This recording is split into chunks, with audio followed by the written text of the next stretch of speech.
Dan sekali lagi bahwa korbannya itu umurnya 18 tahun kurang 1 bulan. Jadi tidak bisa dikategorikan anak di bawah umur.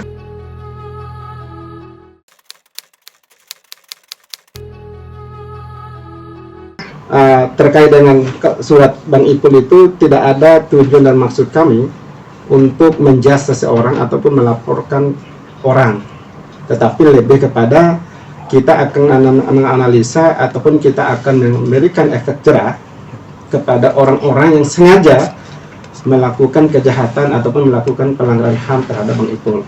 Itu aja. Jadi tidak ada saat ini kami akan melaporkan si A, si B, si C, tidak ada. Itu harus dikelirkan dulu. Ya.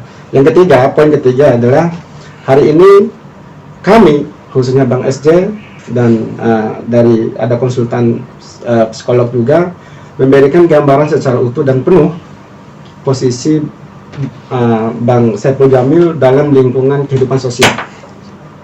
Ya, jadi kalau kita nggak menarik ke belakang nih, kalau ada yang coba-coba menarik ke belakang, ingat Bang SJ yang pertama sudah dihukum dan bersalah. Kita nggak mau debatable. Yang kedua, Bang SJ sudah angkat tangan dan minta maaf.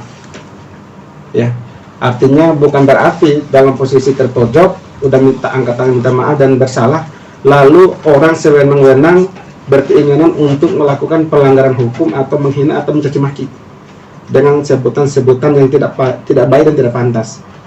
Gitu. Makanya kami menghimbau, jangan, kalau mau kritisi silakan kritisi yang membangun. Berikan ide-ide yang cerdas, berikan ide-ide yang cemerlang untuk kehidupan sosial seseorang. Jangan menjustifikasi seseorang dengan suatu kejahatan-kejahatan yang memang tidak pantas dilabel kepada orang tersebut.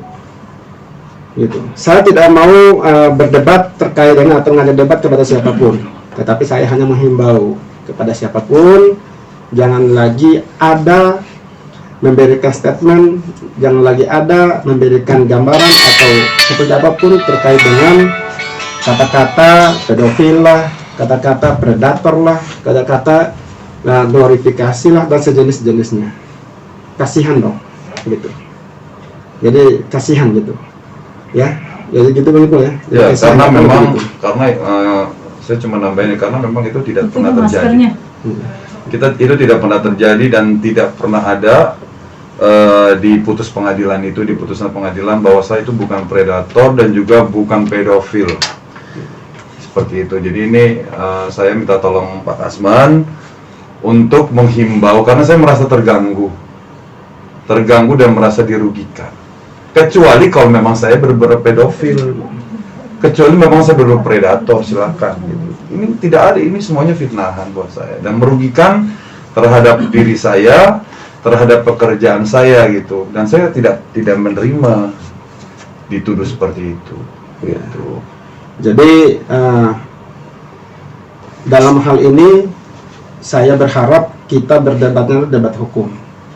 Ketika berdebat hukum, bukan berarti saya harus menghimbau kepada masyarakat harus mengerti hukum, ya. Tetapi minimal harus punya dasar. Kalau memang belum bisa membaca baik-baik terkait dengan klasifikasi dan unsur namanya predator, unsur namanya pedofil, unsur namanya glorifikasi, jangan dikomen. Ya, kita dalam hal ini, Bang Ipul kenapa masuk penjara? Ada perbuatan yang salah. Dasarnya apa dia masuk penjara? Ada dasarnya putusan pengadilan. Putusan pengadilan itu udah mengakomodir semua peristiwa dan undang-undang dilanggar, gitu loh. Ada. Nah, hari ini kita berbicara bukan berbicara tentang undang-undang, tetapi berbicara tentang putusan pengadilan yang sudah selevel tingkatannya seperti undang-undang. Kita menarik dari putusan pengadilan tinggi DKI Jakarta yang sudah final, yang berdasarkan putusan itulah Bang Ipul bisa masuk penjara. Kalau bukan berdasarkan itu ya nggak masuk penjara, gitu. Di dalam putusan itu tidak pernah membahas yang namanya siapa itu pedofil, siapa itu yang namanya predator. Tidak ada tuh, gitu. Tidak ada pembahasan itu. Dan semua dari peristiwa awal, dari peristiwa persidangan awal sebenarnya ada tuh bahasa itu. Jadi kami tidak mau lagi perdebatan, oh ini anak A, B, C, D, F, G, jangan. Karena kami juga punya data yang valid, gitu. Kami juga punya tim investigasi dulu yang mencoba mengkelirkan siapa korban sebenarnya, usianya berapa, Tetapi kami kalah debat dengan putusan pengadilan, udah kita hormati putusan gitu loh. Kalau kita udah hormati putusan, ya udah gitu. Udah selesai. Berikan peluang, berikan kesempatan, mari kita sama-sama pantau Bang Ipul sejauh mana ke depannya. Kalau dia udah berbuat lagi ya ayo, silakan deh. Gitu. Iya dong, kalau dia berbuat lagi, iya kan? Ya silakan, tapi naudzubillah min dzalik lah. Iya. Amit-amit lah, jangan. Selalu timbul pertanyaan begini, kalau anak Anda nanti yang jadi korban bagaimana? Nah, itu kan aneh. Iya, kalau kan pertanyaan-pertanyaan yang tidak memuaskan orang itu ya, ini kita hidup di negara hukum. Kalau kita bicara hukum, maka semua masyarakat Indonesia harus sadar hukum, keluarga sadar hukum, gitu loh. Ketika anak Anda, saudara Anda, adik Anda, kakak Anda atau siapalah yang menjadi korban, bagaimana perasaannya? Pasti kalau kita menggunakan perasaan hukum rimba tidak puas dong. Tetapi kan negara dalam hal ini diwakili oleh majelis hakim memandang lain. Pantas-pantasnya ketika ada melakukan perbuatan seperti ini dihukum berapa? Ya udah dihukum itu 5 tahun kan? Udah. Itu harus mau nggak mau, suka nggak suka harus terima. Malah awalnya 3 tahun. Nah, ya mau nggak mau, suka nggak suka harus terima. Kan hakim juga tidak bisa wakili perasaan publik dalam menghukum seseorang. Kan hanya memutuskan seseorang berdasarkan keterangan, ya berdasarkan pada apa?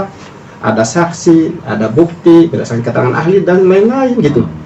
Tidak mewakili perasaan publik. Begitu maksudnya. Gitu.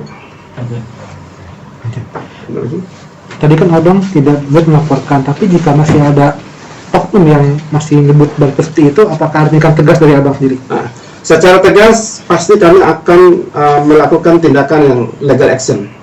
Apakah itu lapor polisi? Ya, belum tentu. Kan legal action itu bukan hanya sekedar lapor polisi kan. Ada legal action itu bersifat tuntutan kerugian, ada legal action itu berupa tindakan untuk memaksa untuk mohon maaf atau segala macam. Jadi upaya hukum pidana buat saya, ya, saya sudah bersama dengan upaya hukum pidana itu upaya yang terakhir. Makanya saya bilang kami tidak ada keinginan, tidak ada niat untuk melaporkan siapapun.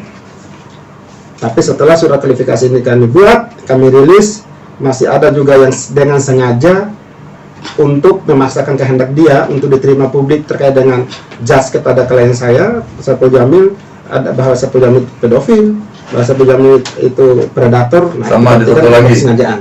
Saiful Jamil sodomi, tidak ada pernah itu, tidak ada gitu yang seperti itu berita apa namanya kejadian seperti itu tidak ada. Kalau ada hal-hal seperti itu setelah surat kualifikasi, baru kami nanti akan melihat ini orang pantasnya seperti apa. Tetapi ingat, kalau kami ada melaporkan seseorang sesudah ini, itu artinya kami sudah melakukan upaya maksimal untuk kekeluargaan. Itu artinya kami sudah melakukan maksimal untuk melakukan pendekatan personifikasi atau persuasif. Gitu. Jadi artinya kan laporan pidana itu terakhir. Berarti dan sekali lagi bahwa korbannya itu umurnya 18 tahun kurang 1 bulan. Jadi tidak bisa dikategorikan anak di bawah umur. Karena kalau di bawah umur itu pasti yang melapor harusnya orang tuanya. Kan dia laporan sendiri, berarti dia udah tua bangka. Jadi itu yang dimakan image akhirnya yang membuat saya akhirnya beberapa kontrak saya dibatalkan.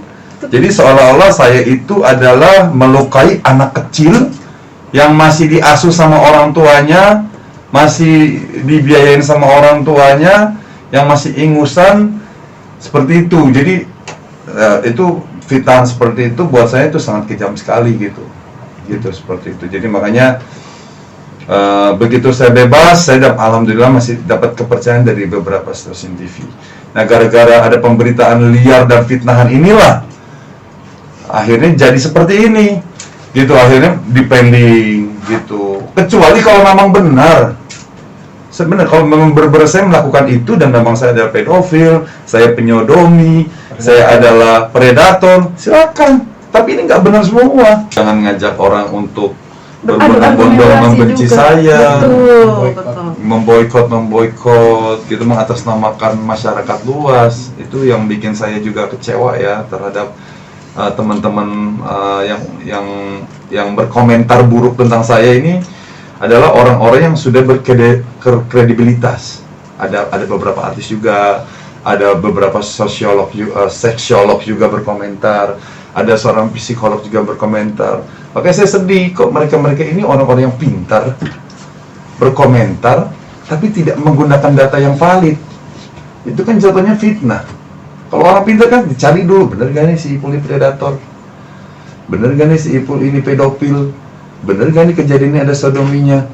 Itu ini kayak memprovokasi, jadi ada fitnah. Dan sekali lagi, negara kita negara hukum. Makanya dengan adanya surat terbuka ini menghimbau, mengingatkan kepada mereka-mereka gitu loh, yang berkomentar di luar tidak sepengetahuan mereka, nggak usah berkomentar gitu, karena sangat merugikan saya banget, merugikan banget gitu. Apa aja sih Bang? Mungkin kerugiannya mungkin kayak sulit mencari pekerjaan kah, atau Saya ini kan public figure, maksudnya gini, dengan saya udah keluar, saya diterima sama TV lagi, itu kan udah sebuah kepercayaan yang besar, ya kan. Tiba-tiba ini kan kejadian masa lampau, terus diungkit, kan lucu.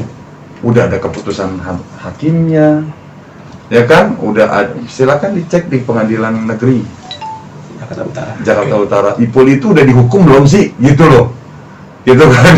Kecuali kalau saya belum dihukum, ya kan. Begitu itu seperti itu. Makanya saya mudah-mudahan dengan adanya klarifikasi lagi kepada teman-teman media, ini semuanya clear gitu loh. Pemirsa, demikian kabar terbaru dari dunia hiburan tanah air. Jangan lupa like, comment, dan subscribe SG Entertainment untuk menyaksikan video-video selanjutnya. Sampai jumpa.